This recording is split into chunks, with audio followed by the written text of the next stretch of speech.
오늘 함께 나눌 하나님의 말씀은 아모스서 9장 11절부터 15절입니다. 오늘부터는 국가적 다윗의 장막이라는 주제로 이렇게 좀 말씀을 나누길 원하는데요.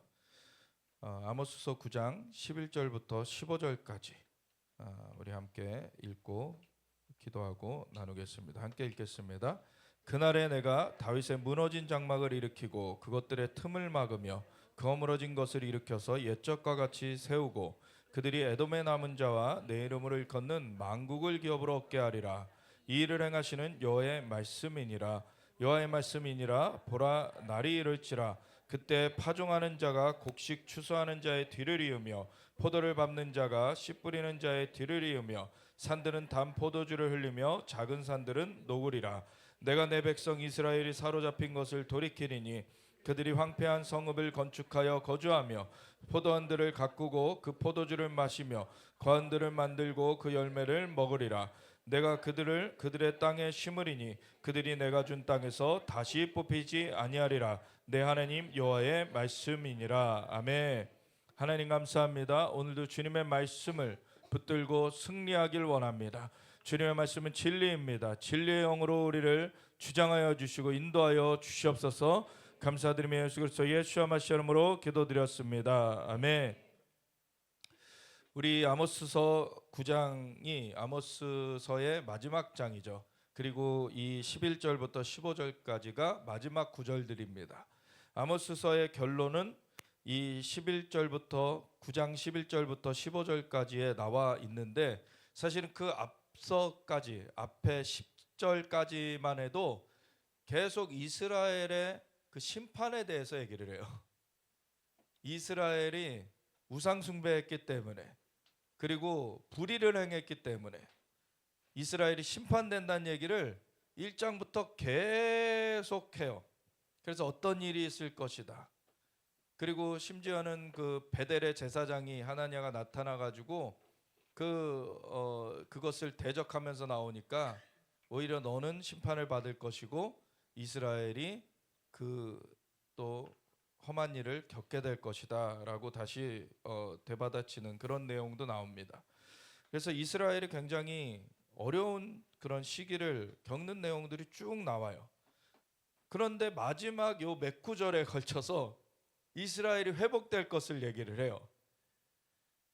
사실 구약의 선지서들을 보면은요, 거의 많은 경우에 이스라엘을 질타하는 내용들입니다. 이스라엘이 우상 숭배했기 때문에 너희는 그러한 힘든 일들을 겪을 거야. 이런 일들을 막 질타를 해요. 그리고 돌이켜라라는 그러한 그 경고를 합니다. 그런데 거기서 끝나는 게 아니에요.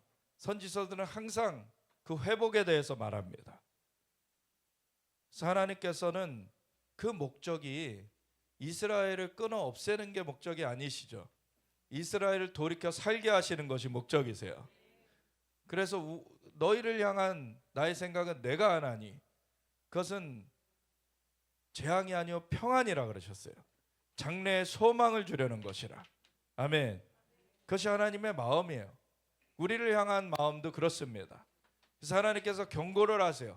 근데 그 경고는 그냥 너희가 그 가운데서 죽는 것을 바란다는 것이 아니라 그 가운데서 돌이켜서 살길 원한다. 하나님 그 경고를 주세요. 그래서 회복하는 하나님의 역사를 풀어주시길 원하시는 거죠. 이스라엘은 열방의 그 예표의 나라로서 하나님이 세우셨어요. 장자로서 세우셨습니다. 그래서 장자의 나라를 통하여서 이스라엘이 하나님을 섬겼을 때 어떻게 축복을 받는지, 하나님을 떠났을 때 어떻게 저주 가운데 처하게 되는지, 이것이 이스라엘에서는 극명하게 나타납니다. 사실 이 아모스 선지자가 이 선지서를 시작할 때 뭐라고 얘기하냐면 그 시대적 배경을 유다 왕 우시아의 시대, 곧 이스라엘 왕 요아스의 아들 여로보암의 시대, 지진 전 2년. 그래서 역사상으로 지진이 있었던 기록이 있고요. 그거를 추산해 보면은 지진 전 2년이라고 분명히 얘기를 하기 때문에 이게 BC 760년이라고 나옵니다. 그럼 BC 760년이면 어느 때냐면 다윗 왕의 시대로부터 한 200년 불과 지나지 않은 그 시점이에요. 그래서 다윗 왕이 1010년 BC 1010년부터 BC 970년까지 이스라엘을 통치하는데 40년을 통치하죠. 그 다음에 BC 970년부터 930년까지를 솔로몬이 또 40년을 통치해요. 근데 솔로몬이 처음에는 정말 경건하게 시작을 했지만 말년에 우상 숭배를 하죠. 그래서 그걸로 말미암아 그 솔로몬 사후에는 이제 나라가 나눠지게 됩니다. 찢어지게 돼요. 그래서 남유다와 북이스라엘로 찢어진 후로부터 한 200년 정도 지난 시점이 지금 이 아모스의 시대입니다. 사실 뭐 200년 찢어진 후로부터는 200년까지는 안 되죠. 한 BC 930년부터 BC 760년까지니까 170년 정도 지난 시점이에요. 다윗 왕 사후로서는 한 210년 지난 그러한 시점이 되는 것이에요. 그래서 아모스가 이 말씀을 받을 때 다윗 왕 시절을 생각해 보면은 너무나 이스라엘이 하나님 앞에 경건하게 하나님을 예배하는 것에 온전히 붙들려 있던 그런 시대였는데 다윗 왕이 이제 죽고 나서 그 다음에 솔로몬이 그것을 이어가는가 했더니 솔로몬 시대 말년이 되니까 이 우상 숭배를 하고 이것이 무너져 버렸어요. 그런 이유로 이 계속 무너짐이 더해진 끝에 이스라엘이 심판될 것이다. 이스라엘이 우상 숭배 때문에 하나님의 징벌을 받게 될 것이다. 이런 얘기들이 계속 선포된 거예요. 그래서 그 우시아 시대는 또 어느 선지자가 또 같이 활동을 했었습니까? 이사야. 네, 우시아 왕이 죽던 해에 그 영광에 그 하나님의 방문을 받게 되죠. 그래서 이 북이스라엘에서는 이 아모스가 활동을 했고 남유다에는 이사야가 활동하고 정말 놀라운 그 선지자들이 활동을 하는데 이 선지자들은 뭘 계속 촉구를 하냐면 우상숭배에서 돌이켜라.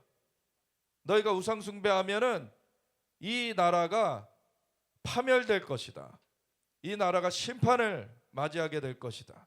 그렇게 되면 너희가 흩어질 것이고 고초를 겪게 될 것이고 그러나 하나님께서 너희를 다시 불러 모으실 것이다. 이런 얘기를 계속해요. 그래서 아모스에 보면은 정말 마지막 그 9장 11절부터 15절까지 하나님께서 놀랍게 회복하시는 그 내용을 말하는데 그 앞까지는 다 이스라엘이 심판받는 내용을 계속 얘기해요. 그 심판의 이유는 무엇이냐면 바로 하나님의 임재를 떠난 것이죠. 하나님의 그 보호하심, 하나님의 그 수중을 떠난 것이 바로 심판의 이유예요. 하나님은 이스라엘을 부르셨고 하나님께서 출애굽, 그 애굽의 종살이 했던 데서 건져내시면서 이스라엘을 주님께서 붙드셔서 나라가 세워지게 하시고 하나님이 양육하여 오셨는데 그것에서 이제 이스라엘이 여러 가지 부침을 겪습니다.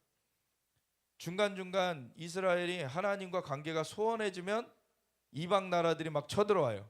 그러면 하나님 앞에 막 부르짖을 때 누구를 일으키십니까? 사사를 일으키세요. 그래서 사사 시대가 계속 이어지죠. 이 나라가 쳐들어왔을 때 부르짖었더니 이 사사가 일어났고 저 나라가 쳐들어왔을 때 부르짖었더니 저 사사가 일어났고 그래서 사사가 계속 되는데 사사의 마지막이 사무엘이죠. 사무엘은 사사면서 선지자였어요. 사사는 저치라 그래서 이제 심판자, 재판장 이런 뜻을 갖고 있죠.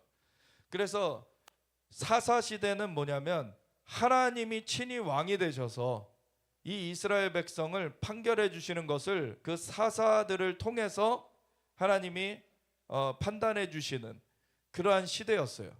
근데 이스라엘 백성들이 뭘 원합니까? 왕을 원해요.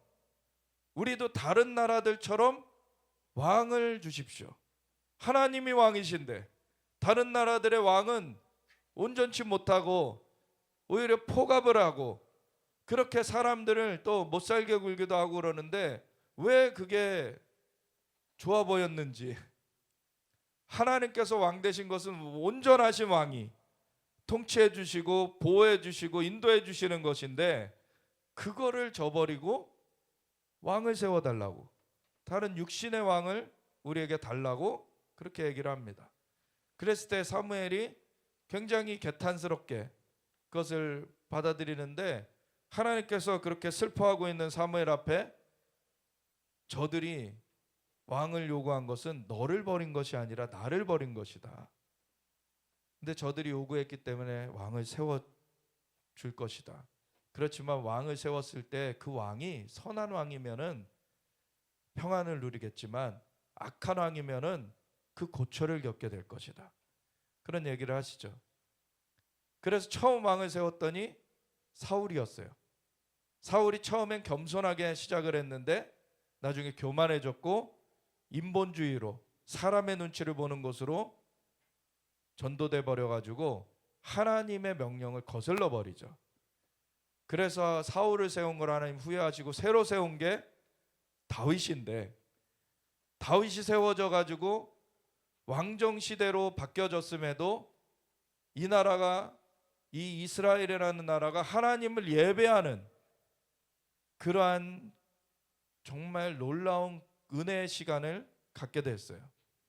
그래서 왕이 온전한 예배자였고 그 왕의 자리를 얻었을 때 다른 무엇보다도 먼저 했던 것이 예배를 세우는 것이었어요. 그래서 헤브론에서 남유다의 그런 왕으로서만, 이렇게 그 지파들의 왕으로서만 7년을 지내고 나서 전체 이제 북이스라엘 쪽까지, 그 지파들까지 전체 이스라엘의 왕이 된 33년 동안에 예루살렘을 수도로 그렇게 회복하고, 예루살렘을 처음 수도로 세운 게 다윗입니다. 근데 이 예루살렘은 어떠한 도시입니까? 이미 선조 아브라함 때 이삭을 바쳤던 모리아산이 있는 곳이에요. 사실 하나님께서 거기에다가 아브라함으로 이삭을 바치게 하셨다는 것은 까닭이 있는 거죠. 거기가 아주 중요한 곳이기 때문에 그래요. 하나님께서는 에덴의 동산을 창설하시고 사람을 두셨습니다. 거기로부터 땅의 기초를 놓으셨다 그래요.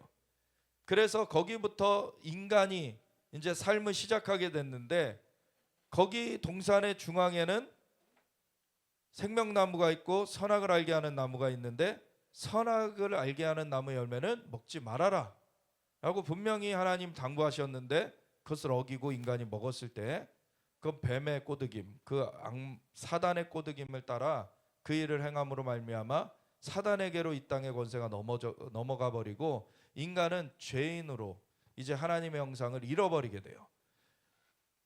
그게 에덴의 동산에 있었던 일이죠.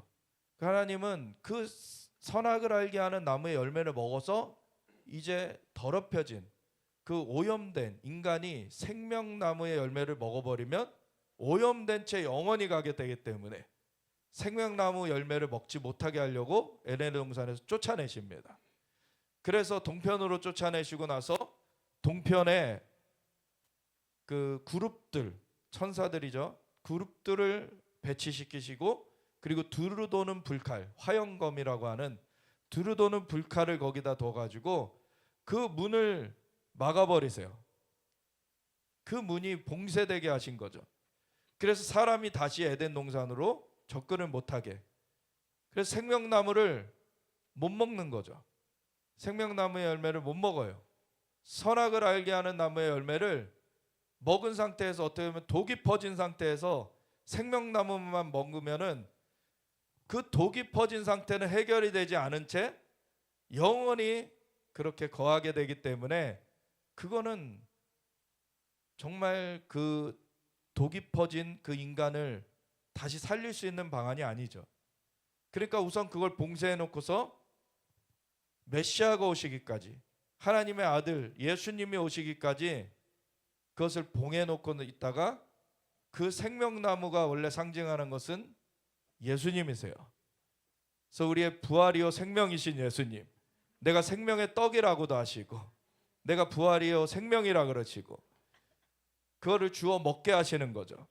그래서 주님이 최후의 만찬할 때도 오늘날의 성찬이죠. 성찬할 때 뭐라 그러십니까? 내 살을 먹지 아니하면 너에게 영생이 없다. 내 살을 먹는 자에게는 영생이 있다. 그것 때문에 사람들이 막 어떻게 살을 주어 먹게 할 것이냐. 이거는 굉장히 논란거리가 됐지만 그 영의 실상을 알지 못했기 때문에 사람들이 몰랐던 거죠. 근데 영의 실상으로서는 실제로 예수님은 그 생명의 떡이 되시는 분이시고 그 생명나무 주님이 그 본체가 되시는 분이세요. 근데 그 하늘에서 이루어진 것처럼 이 땅 가운데 이루어지는, 그래서 이 땅에 그 모든 존재하는 것들은 원래 하늘에서 있는 것의 그림자와 같이 만들어진 것들이에요. 그래서 이 땅에 생명나무가 있었던 것도 하늘의 그 생명나무의 본체가 되시는 예수님의 모형으로서 있었던 것입니다. 그리고 그것을 취하면은 육신적으로는 진짜 영생을 누릴 수 있는, 그 생명을 계속 유지할 수 있는 그러한 그 나무 열매였어요. 근데 그것을 오염된 채로, 죄악이 있는 채로 그것을 먹게 되면은 그 오염된 채로 영원히 살게 되기 때문에 그것을 막아두시고 이 땅에 호흡이 있는 동안에 예수님께서 이 방문하신 그 방문을 받아들이는 그런 사람들에게 이 땅의 생명나무 정도가 아니라 하늘의 생명나무를 주어서 먹게 하시는 거죠. 그게 주님의 구원입니다. 근데 그 생명나무가 있었던 곳, 그 선악과가 또 있었던 곳, 그것이 동산의 중앙이라 그랬잖아요. 근데 창세기 2장에 보면은 그 에덴의 동산에 대해서 설명이 조금 나오는데 동산에 네 강이 흐른다고 나와요. 비손과 기온과 그리고 hittegel과 유브라데, 이렇게 네 강이 흐른다고 합니다. 근데 첫 번째 두 강을 보면은요, 비손과 기온인데 그 비손은 금이 있는 하윌라 온 땅을 둘렀고, 그리고 기온은 구스 온 땅을 둘렀다, 이렇게 돼 있어요. 하윌라라는 곳이 지금의 이집트의 남부 지역을 원래 말하던 그 고대 지명입니다. 그리고 구스라는 지역은 아라비아 반도 쪽에도 좀 걸쳐져 있지만 그 지금의 수단 지역, 그쪽이 구스 지역이라고 일컬어져요. 그러면 두 지역이 다 그 지역을, 북아프리카 지역을 말하게 되죠. 그래서 거기가 지금의 강이 무슨 강이 흐릅니까? 나일강. 나일강이 한 강이지만 그 원래 나일강이 백나일강과 청나일강 두 강이 합쳐져서 흐르는 거예요. 그래서 백나일강, 청나일강이 이렇게 흘러서 남에서 북으로 이렇게 흐르면서 합쳐져 가지고 올라가게 되죠. 그래서 알렉산드리아나 이런 지역이 그 델타 지역이라 그래 가지고 비옥한 그런 지역, 그쪽에 사실 그 애굽의 피난처로 들어갔을 때 있었던 곳이 고센이라는 지역, 그것이 그쪽에 있는 지역입니다. 그래서 이 애국강을 말한다고 볼 수 있어요. 비손과 기온, 이 강은. 그리고 유브라데 강은 말 그대로 유브라데 강이죠. 그리고 hittegel이 있어요. hittegel은 티그리스 강의 옛날 이름입니다. 또 다른 이름이에요. 그러면 티그리스, 유브라데, 이 강들은 지금의 오늘날 이라크, 시리아 이런 나라들을 관통하면서 흘러요.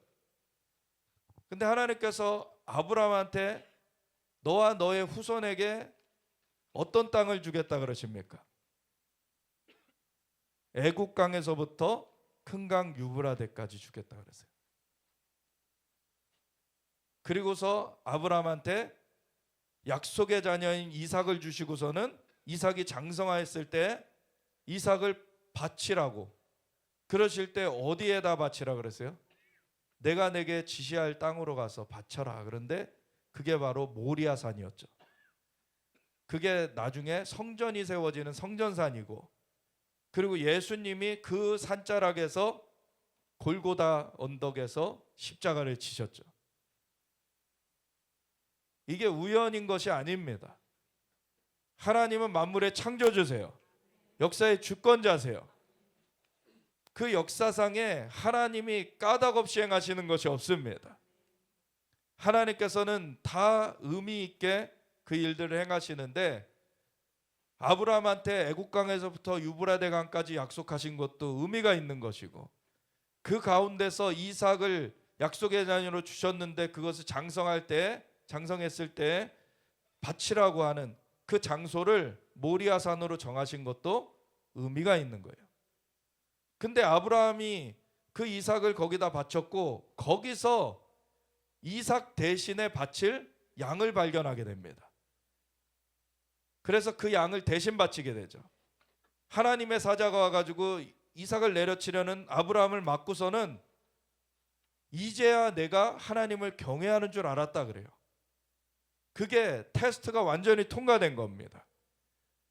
그리고서는 양을 대신 하나님 앞에 드리게 하고서는 거기서 나온 말이 여호와 이레, 하나님께서 그 산에서 친히 준비하신다. 하나님께서 뭘 준비하신다는 거예요? 대속제물, 예수님을 보내주실 것에 대해서 아브라함한테 계시하신 거예요. 아브라함은 하나님의 벗이라 칭해지죠. 친구라는 것은 마음을 소통하는 거예요. 그래서 하나님은 아브라함과 그 마음을 소통하신 거예요. 내가 나의 독자를 보내줄 것이다. 너의 독자를 바치라고 한 것은 그 독자를 보내주는 나의 마음을 너와 나눈 것이다. 이것이 그 사건의 본질이에요. 그래서 그 산에서 하나님이 친히 준비하신다는 거예요. 하나님이 하나님의 대속제물을 주시겠다는 거예요. 그래서 그걸 하시는 것이 까닭없이 하시는 것이 아닙니다. 그냥 뭐 아브라함 괴롭히려고 그냥 하나님이 까닭없이 그렇게 하신 것이 아니라 자신의 마음을 나누시고, 하나님께서 자신의 그 일을, 계획을 계시하시기 위하여서 아브라함한테 그런 일을 하게끔 하셨던 건데, 근데 그때 계시가 되었지만 아브라함이 BC 2000년경 사람인데 BC 1000년 다윗 시대 전까지는 예루살렘이 이스라엘에게 주어지지 않았어요. 계속 이방 민족에게 여부수의 땅으로서 그렇게 있었고, 그것을 다윗 시대에서야 그것을 탈환해 가지고 그곳을 수도로 삼아서 이스라엘이 온전한 예배를 하나님 앞에 드립니다. 원래 성전이 나중에 세워지는 그 오르난의 타작마당, 그곳에 칼을 빼들고 천사가 서 있었죠. 하나님이 정하신 곳인 것을 눈이 열려서 이 다윗이 보게 돼요. 그리고 그곳에다 성전을 짓도록 준비하게 되는 것입니다. 이 예루살렘이라는 곳은 하나님이 지명했지만, 하나님이 그곳을 사실은 아브라함 때 이미 계시하셨지만 그동안에 어느 누구도 거기를 되찾을 수 없었는데 아브라함 때서야 그것을 되찾아요. 그리고 아브라함 때 되찾은 것이 다른 걸로 그곳을 쓰려고 되찾은 것이 아니라 하나님의 예배의 도시, 하나님을 예배하는 그 중심 도시로 만드는 걸로 그곳을 삼는 것입니다. 예루살렘, 원래는 복수형으로 되어 있어요. 예루살렘이라는 말이 아니라 원래 히브리어로는 예루살라임이라고. 임이 붙으면 복수형이에요. 옷은 여성 복수형이고 임이 붙으면 남성 복수형이고 이런데, 그래서 이 복수형으로 표현된 건 왜냐하면 하늘의 예루살렘과 땅의 예루살렘이 만난다는 거예요. 그리고 예루라는 말, 그 말에는 원어에 뭐가 하면 살렘은 말 그대로 샬롬이죠. 샬롬, 평강. 근데 예루라는 말은 뭐가 있냐면 내려온다는 뜻이에요. 원래 그래서 예루살렘은 하늘의 예루살렘으로부터 땅의 예루살렘으로 평강이 내려오는 거예요. 그곳이 하나님께서 통치하시는 본부가 되는 것입니다. 그 통치를 알았던 다윗이 그곳에다 제단을 세운 거예요. 이게 다윗의 장막입니다. 사실 근데 다른 어느 누구도 그만큼 깊이 하나님의 마음을 몰랐었어요. 그러니까 예루살렘을 회복하는 것에 대하여서 생각도 못했고, 근데 다윗 때 회복을 해놨는데 거기에다가 또 다윗이 모든 준비한 것으로 그 아들인 솔로몬 때 성전까지 지었는데, 그래서 하나님의 영광이 임하셨고, 그래서 제사장들이 서서 섬길 수 없을 그런 상황이 될 정도로 하나님의 영광의 구름이 그 전을 가득 채웠어요. 하나님이 그곳에 임하신 것이죠. 그래서 그 놀라운 일이 이루어졌는데 솔로몬이 그걸 경험했음에도 말년에 우상숭배로 빠져버려요. 얼마나 인간이 나약합니까? 솔로몬이 그렇게 영광을 경험해 놓고서도 하나님 앞에 백성들을 내가 다스릴 지혜를 구합니다 했더니 하나님 그걸 너무 기뻐하시고 부까지 같이 주셔가지고 솔로몬 때 이스라엘 땅이 가장 넓혀졌었어요. 그리고 그 주변한 나라들에서 조공을 받는 그런 부강한 국가가 돼 있었습니다. 그런데 그런 모든 축복, 하나님의 영광의 임재, 그러한 축복들을 다 마다하고 이방 여인들에게 빠져가지고 우상숭배를 하죠. 그러니까 이 나라는 쪼개지기 시작해요. 하나님의 임재가 떠나가요. 어떻게 보면 제2의 선악과 사건과 같은 거예요. 하나님이 영광으로 옷 입혀주셔서 이 사람을 만들어 동산에 두셨는데, 근데 선악을 알게 하는 나무 열매 먹지 말아야 되는데 그걸 사단의 꼬드김에 넘어가서 먹어버리고서는 권위도 잃어버리고 하나님의 형상을 상실해버린 그러한 인간과 같이 다시 다윗의 시대에 예루살렘이 회복됐고 그 예배 처소가 세워졌는데 솔로몬이 그것 가운데서 영광을 경험했는데도 다시 하나님을 등지고 우상숭배하면서 그 영광을 잃어버렸어요. 그런 상황 가운데서 이스라엘은 계속 어둠이 덮어가게 됩니다.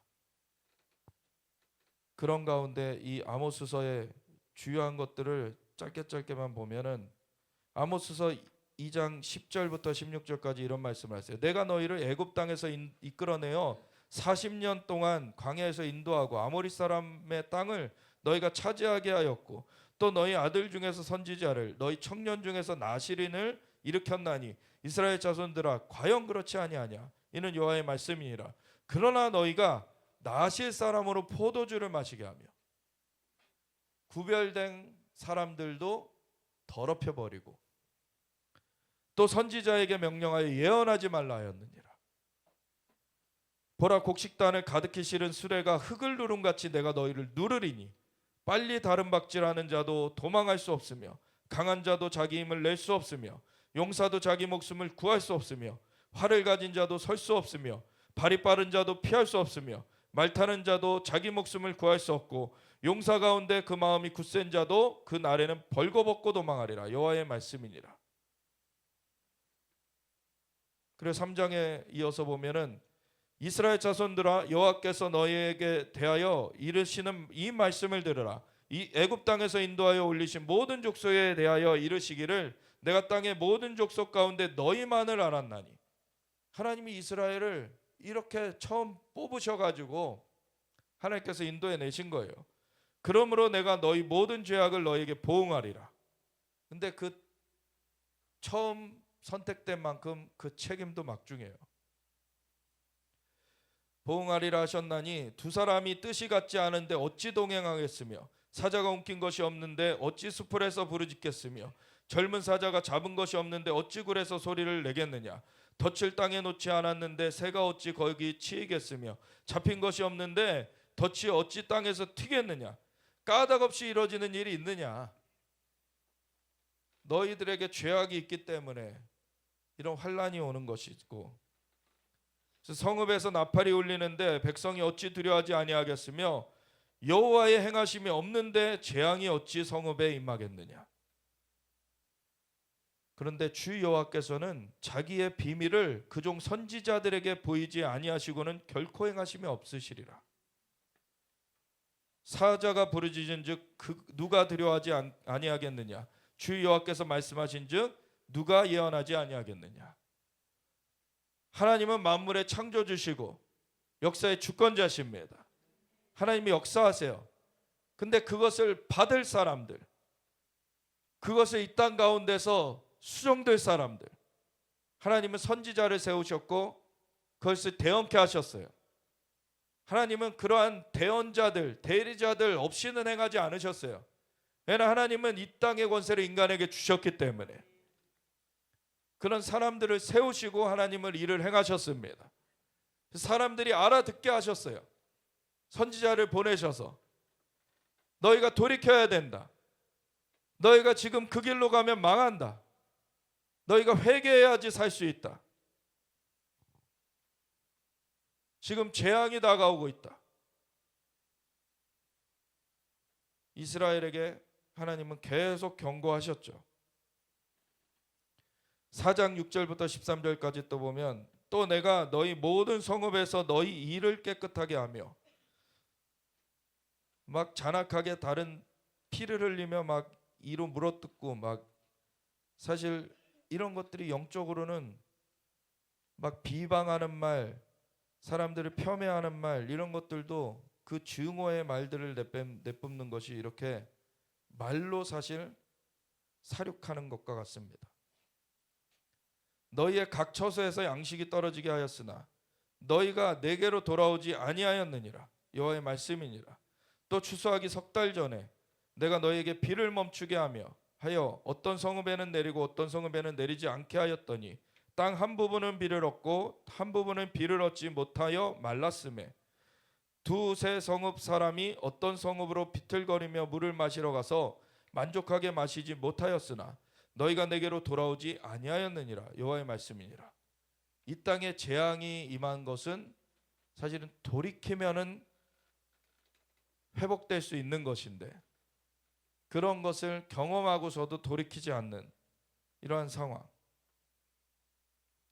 내가 곡식을 마르게 하는 재앙과 깐부기 재앙으로 너희를 쳤으며 팥중이로 너희의 많은 동산과 포도원과 무화과 나무와 감람나무를 다 먹게 하였으나 너희가 내게로 돌아오지 아니하였느니라.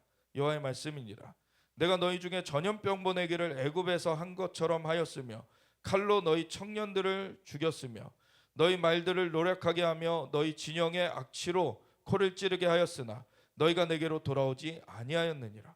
여호와의 말씀이니라. 내가 너희 중에 성읍 무너뜨리기를 하나님이 내가 소돔과 고모라를 무너뜨린 같이 하였으므로 너희가 불붙는 가운데서 빼낸 나무 조각같이 되었으나 너희가 내게로 돌아오지 아니하였느니라. 여호와의 말씀이니라.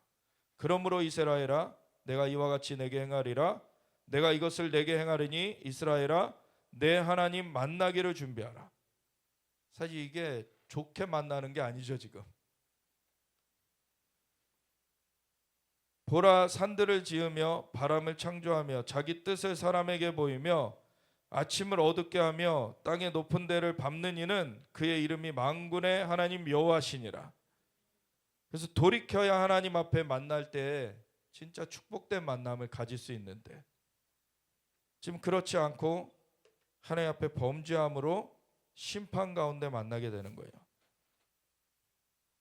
그래서 이런 말들 계속해서 이제 선포되는데 8장 11절부터 14절까지는 주여의 말씀이니라 보라 날이 이를지라 내가 기근을 땅에 보내리니 양식이 없어 주림이 아니며 물이 없어 가람이 아니요 여호와의 말씀을 듣지 못한 기갈이라. 여호와의 말씀이 끊어지는 것이 진짜 기갈입니다. 그는 더 이상 때문에 삶의 소망이 없어지는 거예요. 사람이 이 바다에서 저 바다까지 북쪽에서 동쪽까지 비틀거리며 여호와의 말씀을 구하려고 돌아다녀도 얻지 못하리니 그날에 아름다운 처녀와 젊은 남자가 다 갈아여 쓰러지리라.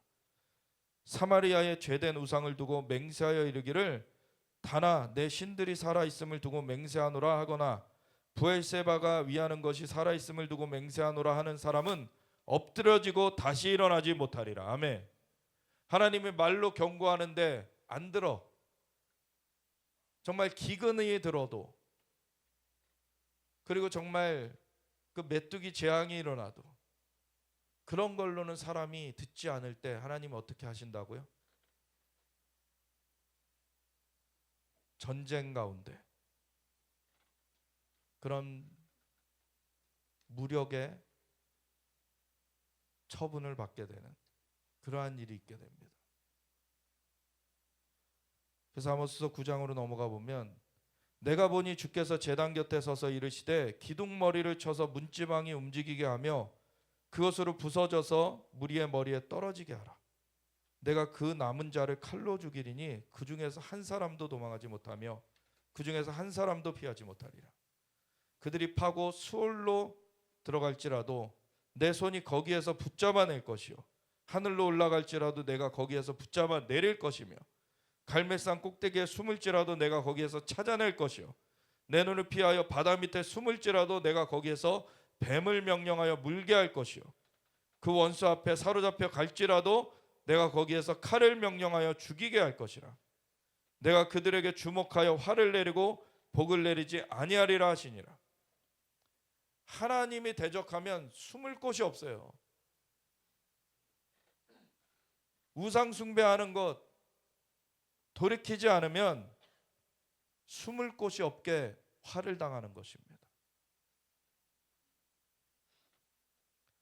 주 만군의 여호와는 땅을 만져 녹게 하사 거기 거주하는 자가 애통하게 하시며 그 온 땅이 강에 넘친같이 솟아오르며 애굽강같이 낮아지게 하시는 이요 그의 궁전을 하늘에 세우시며 그 궁창의 기초를 땅에 두시며 바닷물을 불러 지면에 쏟으시는 이니 그 이름은 여호와시니라. 여호와의 말씀이니라. 이스라엘 자손들아 너희는 내게 구스 족속 같지 아니하냐.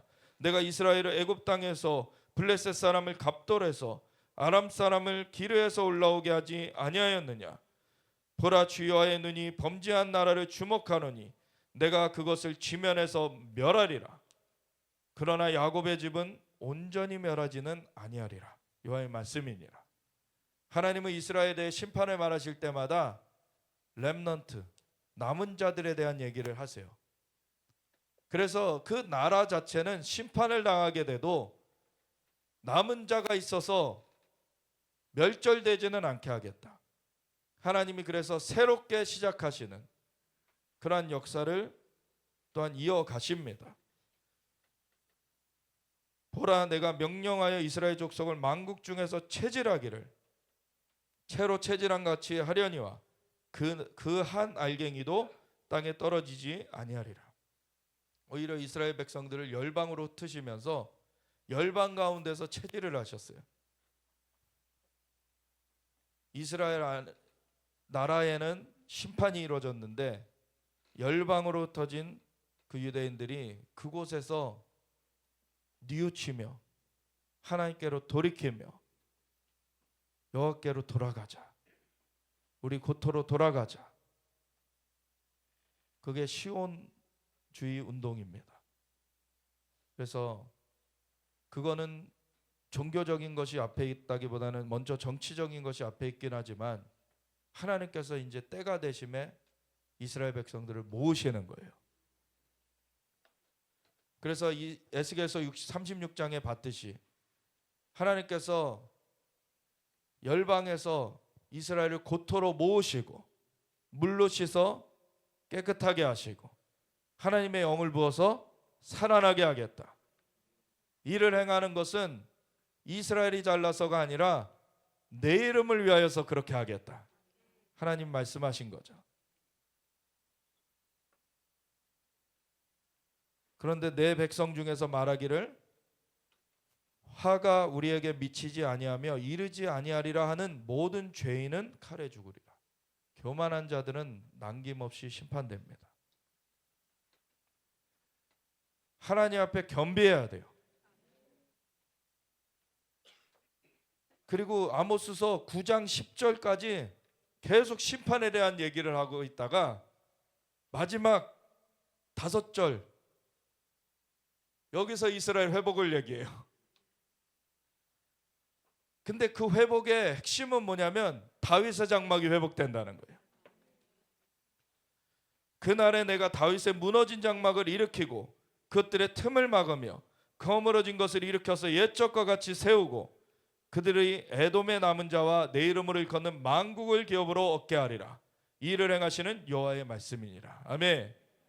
그래서 앞에 모든 내용들과 연관해서 보면은 그리고 뒤에도 내용들을 여호와의 말씀이라 보라 날이 이를지라 그때 파종하는 자가 곡식 추수하는 자의 뒤를 이으며 포도를 밟는 자가 씨 뿌리는 자의 뒤를 이으며 산들은 단 포도주를 흘리며 작은 산들은 녹으리라. 내가 내 백성 이스라엘이 사로잡힌 것을 돌이키리니 그들이 황폐한 성읍을 건축하여 거주하며 포도원들을 가꾸고 그 포도주를 마시며 과원들을 만들고 그 열매를 먹으리라. 내가 그들을 그들의 땅에 심으리니 그들이 내가 준 땅에서 다시 뽑히지 아니하리라. 내 하나님 여호와의 말씀이니라. 아멘. 너무나 분명하게 이스라엘의 회복을 말하고 있어요. 그래서 이스라엘 하나님이 심판하시지만 열방에서 체질하시고 다시 회복하실 것이다. 하나님의 이스라엘 향한 그 은사 부르심에는 후회하심이 없습니다. 그래서 이스라엘과 끝내시지 않으셨어요. 그리고 이스라엘을 회복하시겠다 하신 대로 회복하셨는데 1948년 5월 14일 이스라엘이 독립선언을 합니다.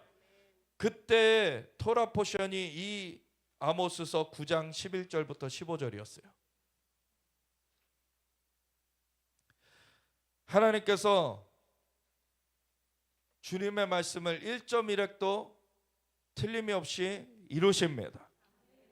하나님이 주권자이심을 이스라엘을 통해 나타냈어요. 근데 너무나 분명하게 나타내시는 것은 하나님을 섬길 때에는 이스라엘이 축복되고 번영되고 하나님을 떠났을 때에는 이스라엘이 징계를 받고 재앙을 당하는 그러한 모습을 이스라엘에서 보게 되죠. 이스라엘은 열방의 샘플입니다. 이스라엘에게 그렇게 행하신 하나님이 열방에 동일하신 거예요. 그래서 우리나라는 어떠한 나라로 하나님께 설 것인가? 여호와를 자기 하나님으로 삼은 나라는 복이 있다고 하셨어요. 우리나라가 진짜 하나님을 그 여호와를 하나님으로 삼은 그런 나라가 돼야지 살 수 있는 것입니다. 근데 이스라엘이 정말 오랜 세월을 그런 부침을 겪은 것 그것과 비슷하면서 다르게 우리는 굉장히 짧은 시간 동안에 그런 부침을 겪고 있습니다. 지금 선교 140년 언더우드 아펜젤로 선교사님이 1885년에 우리나라에 들어오셨어요. 1885년 부활절에 들어오셨습니다. 그래가지고 이 5월달이었어요. 5월달. 그래서 이 나라를 땅을 밟고서는 선교를 하기 시작해서 지금 140년이 되었어요. 그런 동안에 이 나라가 엄청난 변화를 겪습니다. 선교가 처음 이뤄진 지 20여 년이 지나니까 평양 대붕이 일어났어요. 1907년. 근데 여전히 그때 당시에 나라의 지도자들은 쇄국 정책을 하고 그리고 복음을 오히려 거절하고 있었죠. 그러니까 오히려 이웃 열강들에 의해서 집어삼켜져 버려요. 하나님께서 은혜의 단비를 부어주셨는데 지도자들은 그것을 거절했고 우리나라는 집어삼켜지게 됐어요. 그런데 집어삼켜진 상황 가운데서도 그 남은 자들이 활동을 한 것이 독립운동의 거의 지도자들의 많은 수가 기독교인들이었죠. 기독교인들 수가 많지 않았을 때인데도 독립운동을 하는 그 중심에는 기독교인들이 있었어요. 그런 가운데 어떻게 보면 이스라엘은 열방에서 체제를 당했는데 우리는 일제시대 가운데 체제를 당했어요. 그런 가운데 독립을 얻었습니다. 그리고 이승만 초대 대통령, 하나님을 진짜 믿는, 예수님을 영접하고 성령의 불을 받은 그러한 대통령이 세워져 가지고 기도하면서 이 나라가 시작됐어요. 1948년 5월 31일 1948년 5월 14일에 이스라엘이 독립선언을 했고 5월 31일 한 2주 정도 차이가 나죠. 5월 31일 날 우리가 재헌국회를 열게 됐어요. 그래서 하나님 앞에 기도를 올려드리며 이 나라 시작됐습니다. 그러한 은혜 가운데 이 나라가 엄청난 정말 축복을 받았어요. 물론 재건된 지 2년 만에 6.25 전쟁을 그 참상을 겪습니다. 그렇지만 하나님께서 정말 자연적으로는 이스라엘은 1948년 5월 14일 독립선언하자마자 24시간이 안 돼서 15일 날 바로 공격을 당해요. 근데 이스라엘은 이겨냈죠. 근데 우리나라는 한 2년 정도 텀을 두고서 공격을 받았는데 근데 그때 거의 낙동강연선으로 밀려가지고 이제 나라가 사멸될 그런 위기에 처했지만 하나님께서 역사하사 그 낙동강연선으로 밀려서 부산에서 임시 수도를 정하고 거기서 이승만 초대 대통령과 그 지도자들이 구국 기도회를 시작을 합니다. 구국 기도회를 시작한 끝에 9월 15일 인천 상륙작전이 성공하게 되죠. 그거는 확률이 5,000분의 1이었어요. 5,000번 시도하면 한 번 성공할까 하는 확률인데 그게 성공한 건 하나님의 손길입니다. 하나님이 이 나라를 보호하셨고 우리나라 애국가 그래서 하나님이 보호하사 우리나라 만세. 정말 하나님이 이 나라를 보호하신 것 외에는 이 나라가 살아남은 거를 설명할 수가 없어요. 우리나라를 그렇게 보호하셨고 비록 북녘까지 수복하지 못했지만 휴전이 되면서 이 남쪽에는 엄청난 이제 성장이 이루어지게 됩니다.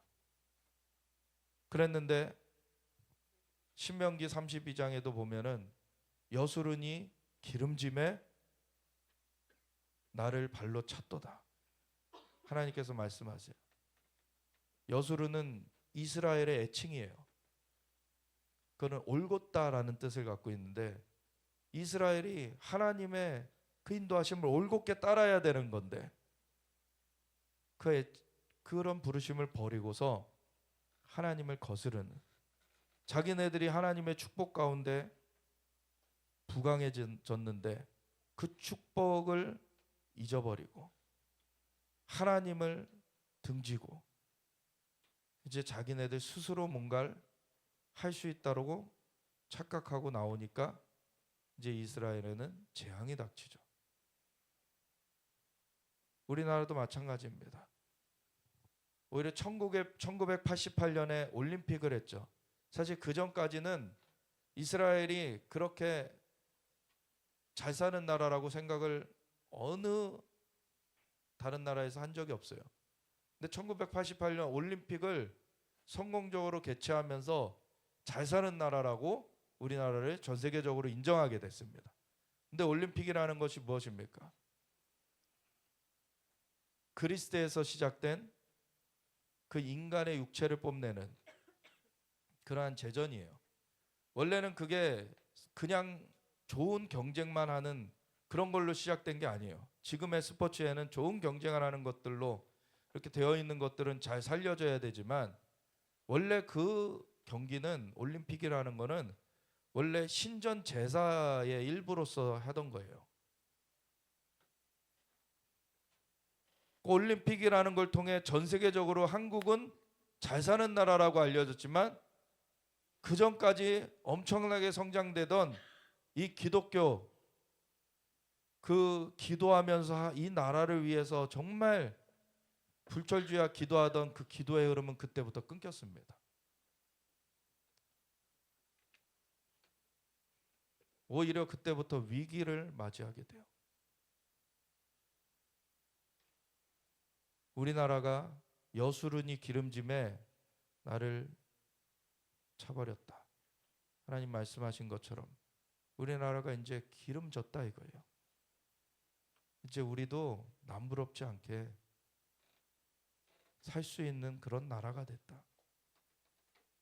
그러니까 하나님의 은혜는 저버리고 스스로 뭔가를 해보겠다라고 하는데, 그때부터 계속 이 나라에는 정말 많은 문제들이 이루어집니다. 그 전에 못 먹고 못 살았을 때는 오히려 없었던 문제들이 이제 막 이 나라를 덮어가요. 자살률이 세계 최고가 되고, 낙태가 횡행하게 되고, 이 나라가 정말로 병들어가기 시작했어요.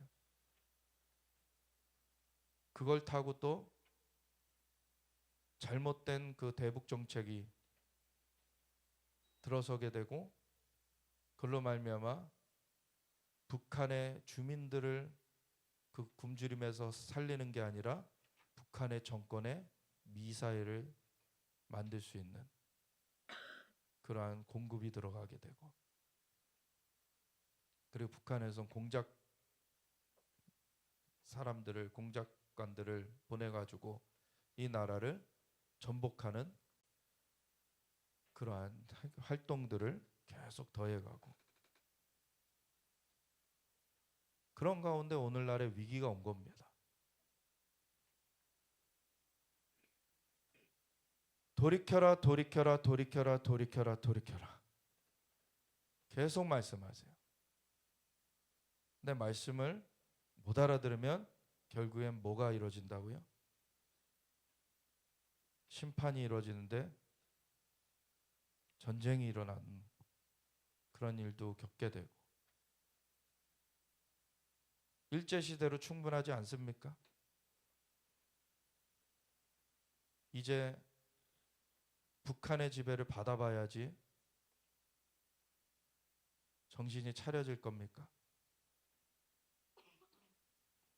대한민국의 왜 교회들이 나라의 기도를 이제 안 하기 시작했습니까? 그리고 그전에는 반공, 이 공산주의를 막아서는 그 선봉의 교회가 있었는데 왜 지금은 그런 설교 안 합니까? 공산주의는 단순한 정치 사상이 아니에요. 공산주의는 적그리스도의 사상입니다. 하나님이 없다는 유물사관이고, 그걸 통해서 사람의 인륜도 파괴시키는 게 공산사상이에요. 하나님이 없다 하니까 교회 안에서도 자기네들은 교회를 출석한다 그러면서도 진짜 하나님을 믿지 않아요. 그리고 자기네들이 인간적으로 더 하나님보다 잘 생각한다라고 착각을 해요. 그래서 자기네들이 하나님은 그 북한 정권, 악한 정권을 무너뜨리시고 그 주민들을 자유케 하길 원하시는데, 그걸 이승만 초대 대통령도 계속 선포했고 기도했던 바입니다. 북진 통일. 그런데 지금은 북한의 정권의 비위를 맞추고 북한 주민들의 어려움은 외면해버리는, 이것은 인본주의의 죄악입니다. 그런 걸 틈타고서 오히려 북한이 이 남한에 영향력을 행사해요. 지금 이 나라의 시스템을 장악해 가고 있어요. 지금 어떻게 보면 지금 이번의 경고가 마지막 경고가 될 수도 있는 것입니다.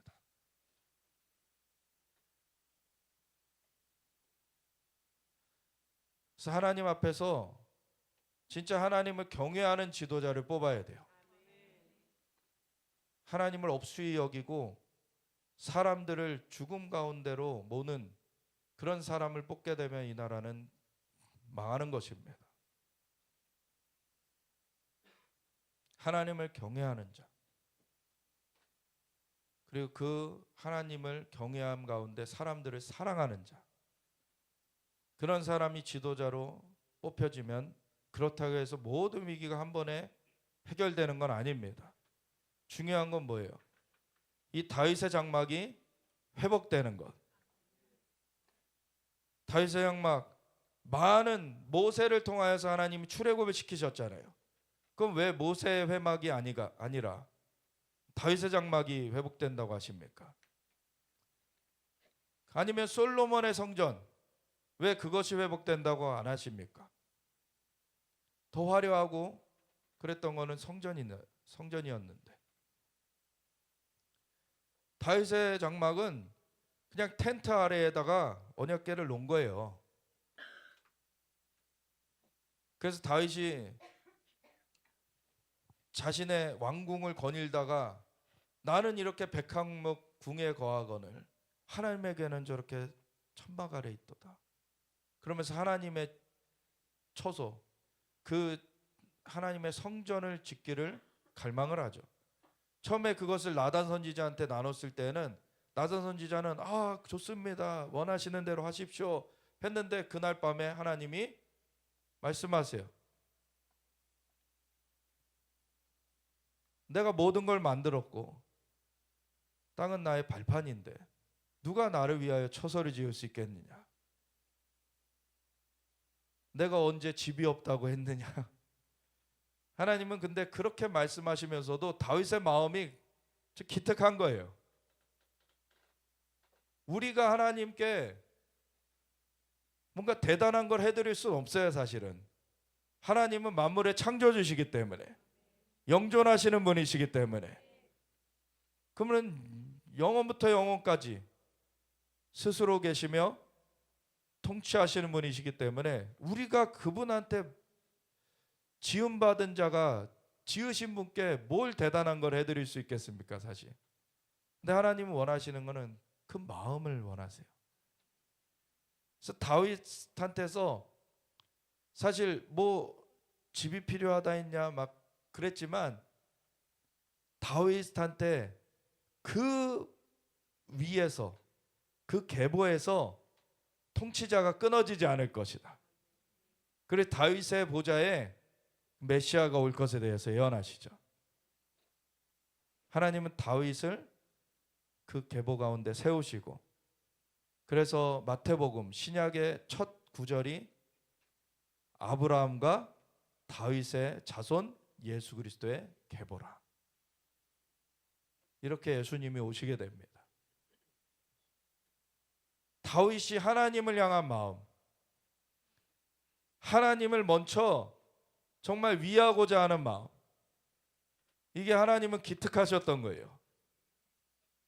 그래서 다윗 자체는 사실 피를 많이 흘렸기 때문에 그 성전을 지을 수는 없지만 다윗이 다 준비해 놓은 것을 그 아들이 짓게 하시죠. 그래서 솔로몬이 지었을 때 하나님은 거기에 영광을 나타내십니다. 이것은 솔로몬이 잘해서가 아니에요. 다윗이 다 준비한 거예요. 다윗이 다 준비한 거예요. 다윗이 33년 그 예루살렘을 중심으로 온 이스라엘을 통치하는 동안에 예배하는 자들을 세워가지고 24시간 365일 하나님께 예배 올려드리게 했습니다. 그러니까 하나님은 사실 쉼이 필요 없으신 분이세요. 영존하시는 분이시고 생명의 근원이 되시는 분, 정말 그분께는 모자람이 없으시기 때문에 그분은 쉼도 사실 필요 없으세요. 근데 안식일을 왜 만드셨습니까? 인간 위해서 만드신 거예요. 근데 인간을 위해서 6일 동안은 일하더라도 하루는 따로 떼놓고 나랑 만나는 시간을 가져야 된다. 그래야 재충전이 되는 거예요. 하나님과의 만남을 통해서 충전이 되는 거예요. 그래서 그거를 인간을 위해서 만드신 거예요. 근데 인간이 그 자리를 떠나게 되면은 인간은 말라 죽게 돼 있는 거예요, 사실.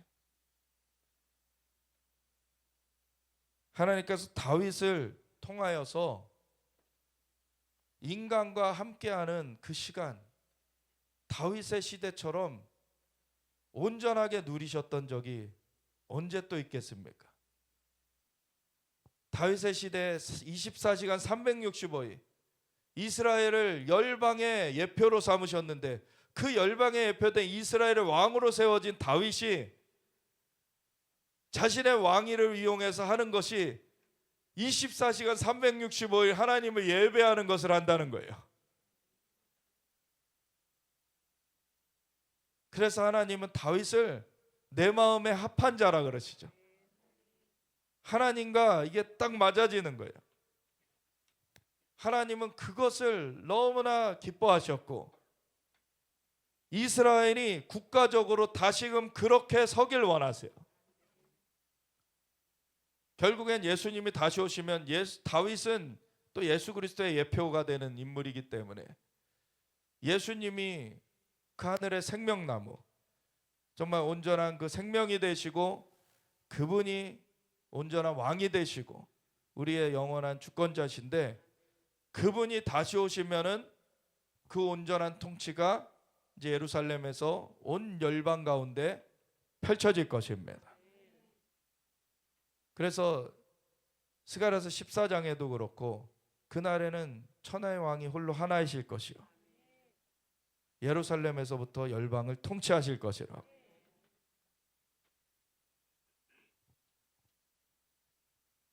그러한 그 주님의 다시 오심이 준비되어져 가기 위해서는 이 다윗의 장막이 회복되는 것, 이것이 물리적으로는 이스라엘이 회복되는 거예요. 그리고 영적으로는 이 예배의 영이 회복되는 거예요.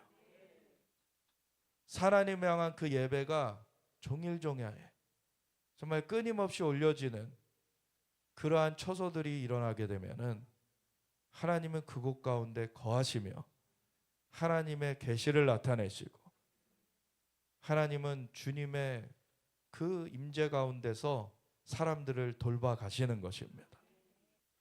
하나님이 친히 통치하시게 돼요. 그러한 다윗의 장막으로 이 이스라엘을 회복되게 하시는 것, 그것이 하나님의 역사입니다. 그래서 오늘날의 이스라엘 회복을 뭐 이러쿵저러쿵 세상 사람들은 말이 많아요. 근데 이것은 하나님이 하시는 거예요. 하나님께서 이스라엘을 회복하시겠다 말씀하신 대로 회복하고 계시고, 그리고 이스라엘의 자연적 회복뿐만 아니라 영적인 회복까지 이뤄내실 것입니다.